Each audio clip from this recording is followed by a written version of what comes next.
Welcome to the presentation of basic sentence structure. What is a sentence? A sentence is the expression of a thought, usually consisting of a subject and a predicate. The subject is the person or thing being discussed in that sentence. The predicate contains the verb, or the action of the subject. Let's look at the sample sentence. The Saints won. In this expression, the sentence is about the Saints, New Orleans football team. Therefore, Saints is the subject, also known as the simple subject. What did the Saints do? According to this expression, the Saints won, so won is the verb, which is the action. Sentences can also contain more information for the reader.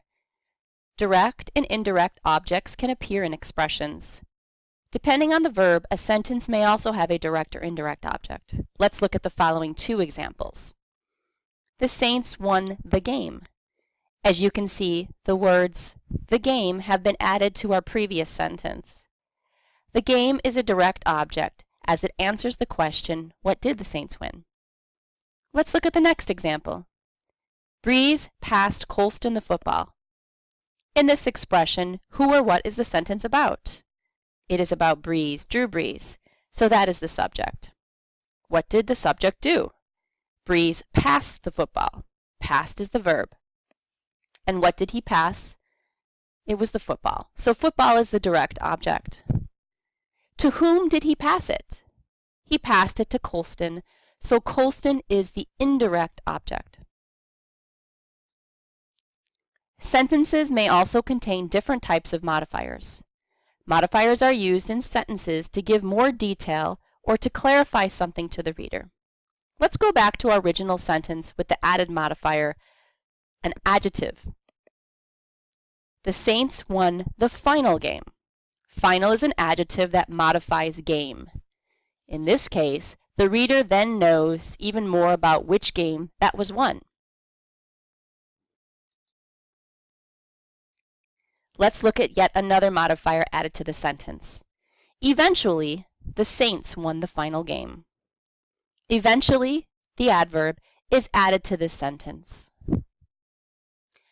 Phrases can also be added to sentences. A phrase is a group of two or more words expressing a thought, but without a subject or a conjugated verb. It may contain an object. These types of phrases are identified by the type of word beginning the phrase. A prepositional phrase contains a preposition and the object of the preposition. Some examples of prepositional phrases are as follows. Along the way, after the weekend, before the season. In these three examples, along, after, and before are prepositions. The object of the prepositions for along would be the way. After, the object of the preposition is the weekend. Before, the object of the preposition is season. Prepositional phrases offer readers more information about place, time, and the like. Let's look at this example sentence. Eventually, the Saints won the final game in the Superdome. In the Superdome is the prepositional phrase. Now the reader knows where the game was won. Participial phrases modify a noun, and like prepositional phrases, they offer the reader more information for the sentence. Let's take a look at the example sentence. Running erratically, Brees passed Coltson the football. Running erratically is a participial phrase that describes Brees' action and urgency as he passed the football.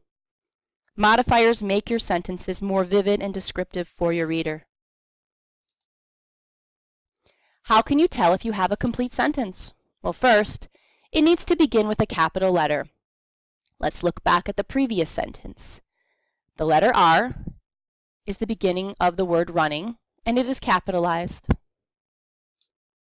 In addition, a complete sentence includes an end mark, whether it be a period, a question mark, or an exclamation point. Let's take a peek. At the end of this sentence here, you'll notice that there is a period. Capital letter and a period are two things needed for a sentence. And most importantly, the complete sentence must contain at least one main clause. Each main clause contains an independent subject and verb and expresses a complete thought. If the clause cannot stand alone as a complete sentence, it is a subordinate clause. Let's take a look at some of these sentences. Which one are complete sentences or main clauses? Alice ate 4 beignets. Loaded with powdered sugar. Fans dancing in the stands. The team rushed to the field. The complete sentences are Alice ate 4 beignets. The team rushed the field. In these two instances, you have a subject and a verb. The incomplete sentences are missing subjects or verbs. Loaded with powdered sugar is missing a subject. Fans dancing in the sands is missing a verb.